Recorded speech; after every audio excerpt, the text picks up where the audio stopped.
ರಾಮನವಮಿ ಅಯೋಧ್ಯೆಯಲ್ಲಿ ರಾಮನವಮಿಯ ಸಡಗರ ಸಂಭ್ರಮ 1528ರ ನಂತರ ಇದೇ ಮೊದಲ ಬಾರಿಗೆ ರಾಮನವಮಿ ಅಯೋಧ್ಯೆಯಲ್ಲಿ ರಾಮನ ಉಪಸ್ಥಿತಿಯಲ್ಲಿ ನಡೀತಾ ಇರತಕ್ಕಂಥದ್ದು.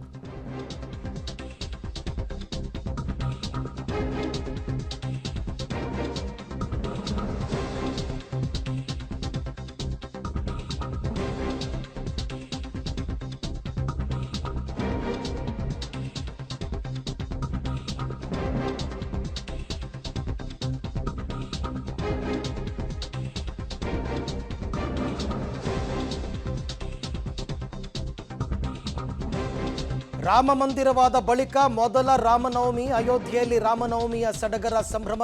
ಬಾಲರಾಮನಿಗೆ ಮೊದಲ ಬಾರಿಗೆ ಸೂರ್ಯ ತಿಲಕ. ಶ್ರೀರಾಮನವಮಿ ಅಂಗವಾಗಿ ಇವತ್ತು ಬೆಳಗಿನ ಜಾವ 3:30ರಿಂದಲೇ ಅಯೋಧ್ಯೆಯ ಶ್ರೀರಾಮನಿಗೆ ಪೂಜಾ ಕೈಂಕರ್ಯಗಳೆಲ್ಲವೂ ಕೂಡ ಆರಂಭ ಆಯಿತು. ದೃಶ್ಯದಲ್ಲಿ ತಾವೀಗ ಅದನ್ನು ಗಮನಿಸ್ತಾ ಇದ್ದೀರಾ. ಪ್ರಧಾನ ಅರ್ಚಕರ ನೇತೃತ್ವದಲ್ಲಿ ಶ್ರೀರಾಮನಿಗೆ ಪಂಚಾಮೃತ ಮತ್ತು ಮಲಕಾಪರ್ಕರ್ಷಣ ಅಭಿಷೇಕಗಳನ್ನೆಲ್ಲವನ್ನು ಕೂಡ ನೆರವೇರಿಸಿದ್ದಾರೆ. ಆ ಪೂಜೆ ಆಗ್ತಾ ಇರತಕ್ಕಂಥದ್ದನ್ನು ಕೂಡ ತಾವು ಗಮನಿಸ್ತಾ ಇದ್ದೀರಾ. ಶ್ರೀರಾಮನ ಮೂರ್ತಿಯನ್ನು ಸುಂದರವಾಗಿ ಶೃಂಗರಿಸಿ ಅಲಂಕಾರವನ್ನು ಮಾಡಲಾಗಿದೆ. ಒಂದು ದಾಖಲೆಯ ಮಟ್ಟದಲ್ಲಿ ಅಯೋಧ್ಯೆಗೆ ಭಕ್ತಾದಿಗಳು ಪ್ರವಾಸಿಗರು ಬರ್ತಕ್ಕಂಥ ಸಾಧ್ಯತೆ ಈಗಾಗಲೇ ಇದೆ.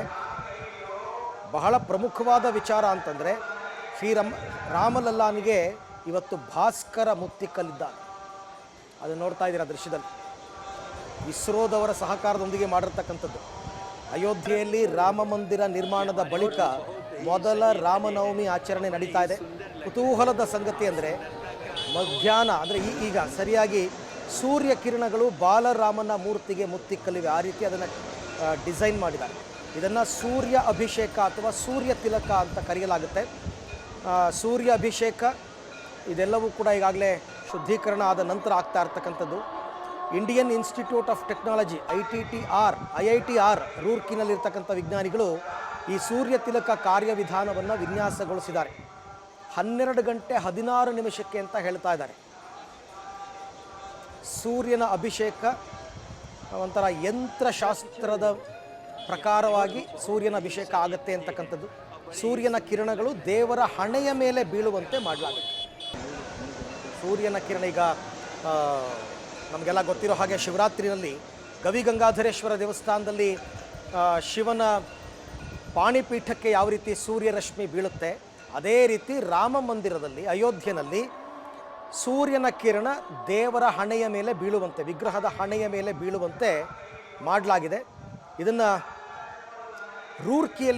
ರೂರ್ಕಿಯ ಇಂಡಿಯನ್ ಇನ್ಸ್ಟಿಟ್ಯೂಟ್ ಆಫ್ ಟೆಕ್ನಾಲಜಿಯ ವಿಜ್ಞಾನಿಗಳು ಡಿಸೈನ್ ಮಾಡಿದ್ದಾರೆ. ಆ ರೀತಿ ಈ ಸಂದರ್ಭಕ್ಕೆ ಸಾಕ್ಷಿಯಾಗೋದಕ್ಕೆ ಆ ವಿಗ್ರಹವನ್ನು ಕೆತ್ತಿದಂತಹ ಅರುಣ್ ಯೋಗಿರಾಜ್ ಅವರು ಕೂಡ ಇವತ್ತು ಅಯೋಧ್ಯೆಯಲ್ಲೇ ಇದ್ದಾರೆ. ಅವರೇ ಕೆತ್ತಿದ ವಿಗ್ರಹ. ಅವರು ಕೆತ್ತಿದ ವಿಗ್ರಹಕ್ಕೆ ಮೊದಲ ಸೂರ್ಯ ರಶ್ಮಿ ಆ ಹಣೆಗೆ ಬರ್ತಕ್ಕಂಥದ್ದು ನೋಡೋದು ಎಂಥ ಸಂತಸ, ಸಂಭ್ರಮ ಮತ್ತು ಭಕ್ತಿಯ ಪರಾಕಾಷ್ಠೆ ಅದು ನಿಜವಾಗ್ಲೂ ಕೂಡ. ಅದಕ್ಕೆ ತಾವೀಗ ದೃಶ್ಯದಲ್ಲಿ ಗಮನಿಸ್ತಾ ಇದ್ದೀರಾ. ಸೂರ್ಯನ ಅಭಿಷೇಕವನ್ನು ಇನ್ನೇನು ಕೆಲವೇ ಹೊತ್ತಿನಲ್ಲಿ ನಾವು ನೋಡಬಹುದು.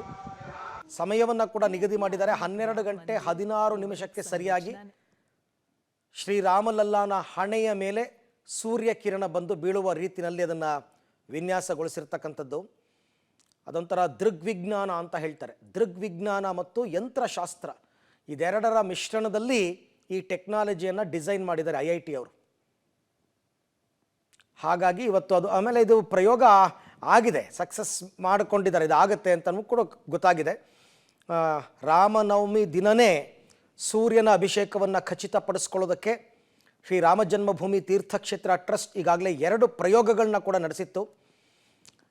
ರೂರ್ಕಿಯ IIT ವಿಜ್ಞಾನಿಗಳ ತಂಡ ಉತ್ತಮ ಗುಣಮಟ್ಟದ ಕನ್ನಡಿಗಳನ್ನು ಬಳಸಿ, ಉಪಕರಣಗಳನ್ನು ಬಳಸಿ ರಾಮಲಲ್ಲಾ ಹಣೆಯ ಮೇಲೆ ಸೂರ್ಯ ಕಿರಣ ಬೀಳೋ ಹಾಗೆ ಮಾಡಿ ಪ್ರಯೋಗ ಮಾಡಿದ್ದಾರೆ. ಟೆಸ್ಟಿಂಗ್ ಕೂಡ ಈಗಾಗಲೇ ನಡೆದಿದೆ. ದೇವರ ಮೇಲೆ ಸೂರ್ಯ ಕಿರಣಗಳು ಬೀಳೋದು ಭಾರತದಲ್ಲಿ ಇದೇನು ಮೊದಲೇನಲ್ಲ. ಹಲವಾರು ಪ್ರಾಚೀನ ದೇವಸ್ಥಾನಗಳಲ್ಲಿ ಗರ್ಭಗುಡಿಯಲ್ಲಿನ ದೇವರ ಮೇಲೆ ಸೂರ್ಯ ಕಿರಣಗಳು ಬೀಳ್ತಾ ಇರೋಂತಹ ಇತಿಹಾಸ ಇದೆ. ನಾನು ಆಗಲೇ ಹೇಳಿದಂತೆ ಬೆಂಗಳೂರಿನ ಗವಿಗಂಗಾಧರೇಶ್ವರ ದೇವಸ್ಥಾನ, ಅಲ್ಲಿ ಶಿವರಾತ್ರಿಯ ದಿನ ಸೂರ್ಯ ಕಿರಣ ಶಿವನ ಪಾದವನ್ನು ಸ್ಪರ್ಶನ ಮಾಡ್ತಾನೆ. ಅದನ್ನು ನಾವು ಪ್ರತಿ ವರ್ಷ ನೋಡ್ತಾ ಇದ್ದೀವಿ. ಆ ಥರ ಅದನ್ನು ಡಿಸೈನ್ ಮಾಡಿರ್ತಕ್ಕಂಥದ್ದು.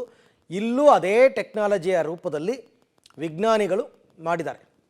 ಸೂರ್ಯನ ಕಿರಣ ಸರಿಯಾಗಿ 12 ಗಂಟೆ 16 ನಿಮಿಷಕ್ಕೆ ರಾಮಲಲ್ಲಾ ವಿಗ್ರಹದ ಮೇಲೆ, ಹಣೆಯ ಮೇಲೆ, ಅದನ್ನು ಸೂರ್ಯಾರ್ಚನೆ ಅಂತ ಬೇಕಾದರೂ ಕರಿಬೋದು, ಅಥವಾ ಸೂರ್ಯ ತಿಲಕ ಅಂತ ಕೂಡ ಕರಿಬಹುದು. ಆ ರೀತಿ ಡಿಸೈನ್ ಮಾಡಿರ್ತಕ್ಕಂಥದ್ದು ಪ್ರಯೋಗ ಕೂಡ ಈಗಾಗಲೇ ನಡೆದಿದೆ. ಬಟ್ ಅದು ಕನ್ನಡಿ ಗಿನ್ನಡಿ ಎಲ್ಲ ದರ್ಪಣಗಳು, ಅಂದರೆ ಲೆನ್ಸ್ ಅಂತ ಹೇಳ್ತೀವಲ್ಲ, ಲೆನ್ಸ್ ಮತ್ತು ಕನ್ನಡಿಯನ್ನು ಉಪಯೋಗಿಸಿ ಮಾಡಿದ್ದಾರೆ.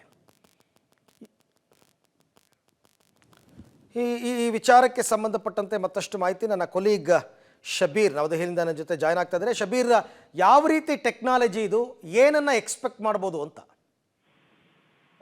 ಅರವಿಂದ್, ಇವತ್ತು ರಾಮನವಮಿ ಆಗಿರುವಂತ ಹಿನ್ನೆಲೆಯಲ್ಲಿ ವಿಶೇಷವಾಗಿ ಅಯೋಧ್ಯೆಯಲ್ಲಿ ಆಚರಣೆ ಮಾಡಲಾಗ್ತಾ ಇದೆ. ಮಧ್ಯಾಹ್ನ 12 ಗಂಟೆ 16 ನಿಮಿಷಕ್ಕೆ ಸರಿಯಾಗಿ ಶ್ರೀರಾಮನ ಹಣೆಯ ಮೇಲೆ ಸೂರ್ಯ ತಿಲಕವನ್ನ ಇಡುವಂತ ಒಂದು ಪ್ರಯತ್ನವನ್ನ ಕೂಡ ಈಗ ಮಾಡ್ಲಾಗ್ತಾ ಇರುವಂತದ್ದು. ಪ್ರತಿ ವರ್ಷವೂ ಕೂಡ ಇದೇ ರೀತಿಯಾಗಿ ಮಾಡ್ಬೇಕು ಅನ್ನುವಂತ ನಿರ್ಧಾರವನ್ನ ಮಾಡಲಾಗಿದೆ. ಹೀಗಾಗಿ ಒಂದು ತಂತ್ರಜ್ಞಾನವನ್ನು ಕೂಡ ರಾಮ ಮಂದಿರಕ್ಕೆ ಸೂಕ್ತವಾಗುವಂತ ನಿಟ್ಟಿನಲ್ಲಿ ಈಗಾಗಲೇ ತಯಾರಿ ಕೂಡ ಮಾಡ್ಕೊಳ್ಳಲಾಗಿರುವಂತದ್ದು.